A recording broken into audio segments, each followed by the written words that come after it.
जब उसका bus stand आने वाला था, तभी उसने बोला, ये लो मेरा मोबाइल नंबर, और वो अपने बस स्टैंड पर उतर गई। नमस्कार दोस्तों, मुझे पता है आप हमारी कहानी को अंत तक सुनते, लेकिन चैनल को सब्सक्राइब नहीं करते हो। दोस्तों, ये हमारी न्यू चैनल है, इसलिए आपका साथ चाहिए। आपको बस सब्सक्राइब का बटन ही दबाना है, जिससे मुझे मोटिवेशन मिलेगा। दोस्तों, अगर किसी महिला को मुझसे हुकअप या मीटअप करना हो तो मेरे डिस्क्रिप्शन में मेरी ईमेल आईडी पर ईमेल कर सकते हो। तो आइए शुरुआत करते हैं कहानी। ये कहानी मेरे खुद की है, जिसे आज आप पहली बार सुनोगे। दोस्तों, मेरा नाम मंत्र है। मैं गुजरात के गांधीनगर शहर में रहता हूँ। मेरी उम्र अभी 25 साल की है और मेरी अभी तक शादी नहीं हुई है।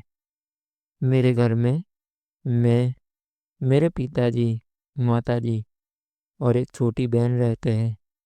मेरे पिताजी भी जॉब जाते हैं और सिस्टर पढ़ाई करती है कॉलेज में, और मेरी माताजी गृहिणी है।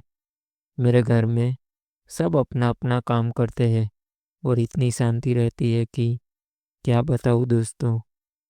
मैं सुबह ऑफिस जाता हूँ करीब 9 बजे। मैं अपने घर से ऑफिस जाने के लिए निकल जाता हूँ, क्योंकि घर में एक ही बाइक है जिसे पिताजी लेकर जाते हैं। तो मैं बस से ही अपने ऑफिस जाया करता हूँ।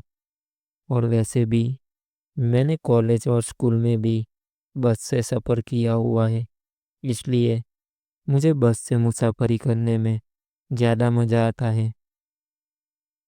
बस में सफ़र करने में नए नए दोस्त भी बन जाते हैं। वैसे तो मेरा टाइम फिक्स रहता है सुबह ऑफिस जाने का, तो रोज़ एक ही बस आती है और ज़्यादातर तो रोज़ जान पहचान वाले ही होते हैं। एक दिन की बात है, जब मैं अपने बस स्टैंड पर बस में बैठा और आगे के स्टैंड से एक भाभी बस में चढ़ी। भाभी दिखने में काफ़ी खूबसूरत थी।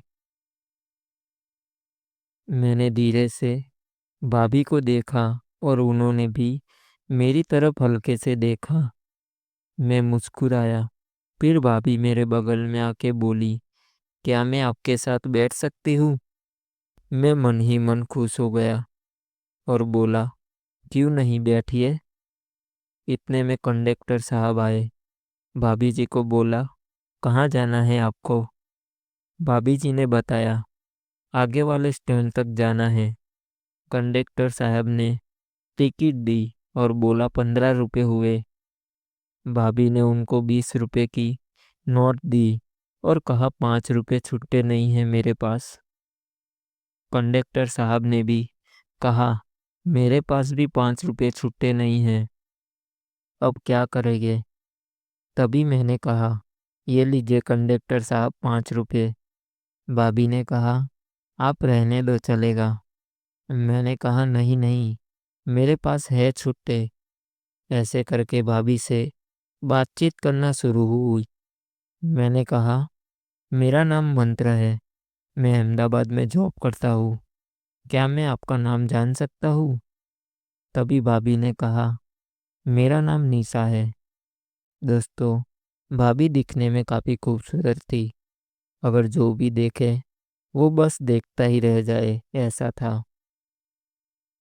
वैसे तो भाभी की उम्र ज़्यादा नहीं थी, यही करीब 29-30 साल की रही होगी। फिर मैंने कहा, मैं इस बस में रोज़ ही जाता हूँ, लेकिन आपको कभी इस बस में देखा नहीं। भाभी ने कहा, हाँ, मैं आज पहली बार इस बस में आई हूँ। मुझे मेरी ननद के घर जाना है और मेरे पति को आज जल्दी जाना पड़ा ऑफिस, इसलिए मैं बस से निकल गई जाने के लिए। मैंने कहा, अच्छा है, आप इतना समझते हो अपने पति जी को। तभी वो बोली, वो हल्का सा मुस्कुराई भाभी जी ने मुझसे कहा कि आपकी शादी हो गई है कि नहीं। मैंने हंसते हुए कहा, नहीं नहीं, अभी तो मैं काफ़ी छोटा हूँ। भाभी जी ने कहा, अच्छा, मुझे तो नहीं लग रहे आप इतने छोटे। फिर उन्होंने कहा, अच्छा, गर्लफ्रेंड तो ज़रूर होगी आपकी। मैंने कहा, नहीं, अब तो कोई लड़की मिली ही नहीं। भाभी बोली, आप झूठ बोल रहे हो, आप इतने स्मार्ट तो दिखते हो, तो कैसे अब तक कोई लड़की आपको मिली नहीं। मैंने कहा, अब क्या करें, नहीं मिली तो लगता है भगवान ने मेरे नसीब में कोई लड़की लिखी ही नहीं है। भाभी बोले, कोई बात नहीं, चिंता मत करो, मिल जाएगी, कोई ना कोई तो तुम्हारा इंतजार कर रही होगी। मैंने बोला, क्या शादी करने के बाद मज़ा आता है कि नहीं। भाभी बोली, सबके अपने अपने नज़रिए हैं, किसी को आता है, किसी को नहीं। मैंने पूछा, आपको कैसा लगता है शादी के बाद। भाभी ने कहा, बस खुश हूँ। मैंने कहा, क्यों ऐसा। उन्होंने कहा, मेरे पास सब कुछ है, अच्छा पति, गाड़ी, और अच्छा पति भी, जो मुझे सब कुछ ला के देता है, जो भी मैं मांगूँ। बस एक चीज़ की कमी है। मैंने कहा, सब कुछ तो है आपके पास, अब कौन सी कमी रह गई। वो बोली, सब कुछ होते हुए भी दिल में खालीपन सा रहता है। दिन तो घर के काम काज में निकल जाते हैं, लेकिन रात काटना मुश्किल हो जाता है।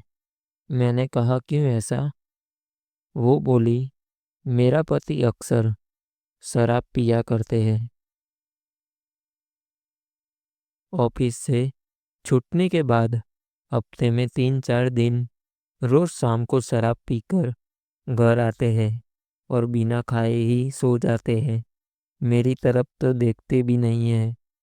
अब आप ही बताओ, क्या मेरा मन नहीं करता होगा अपने पति के साथ प्यार भरी बातें करने का, उनके साथ रोमांस करने का, जो एक पति पत्नी करते हैं।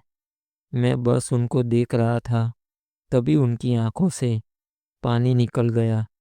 मैंने जल्दी से उनको अपना रुमाल दिया और कहा कि आप टेंशन मत लो, सब ठीक हो जाएगा। भाभी ने कहा, नहीं होगा कुछ, अब सारी जिंदगी ऐसे ही कटेगी मेरी, कौन मुझे प्यार देगा। तभी मैंने कहा, मैं हूं ना भाभी। मेरी तरफ देखने लगी और मेरा हाथ थाम लिया। कहा, सच में आप मुझे प्यार दोगे। मैंने कहा, हाँ भाभी, मैं आपको हमेशा खुश रखूंगा, वादा करता हूँ। भाभी ने कहा, लेकिन इस रिश्ते को क्या नाम दूँ, लोग क्या कहेंगे, कैसी कैसी बातें करेंगे हमारे बारे में। मैंने कहा, आप लोगों के बारे में मत सोचिए, लोगों का तो काम ही है दूसरों की बुराइयां करना।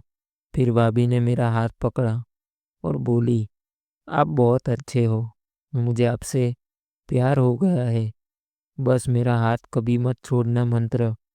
मैंने भी उनका हाथ थामा और बोला कि मैं हमेशा आपके साथ रहूँगा।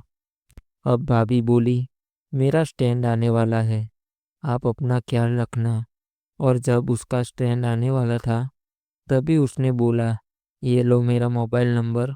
और वो अपने बस स्टैंड पर उतर गई और जाते जाते कहा कि इस भरी जवानी को आपके रात वाले प्यार के पानी की बहुत ज़रूरत है। मैं आपके कॉल का इंतज़ार करूँगी। तो दोस्तों, कैसी लगी ये कहानी और आगे क्या हुआ वो जानना हो तो प्लीज़ हमारी चैनल को सब्सक्राइब करें और इस वीडियो को लाइक करके कमेंट करें। धन्यवाद दोस्तों।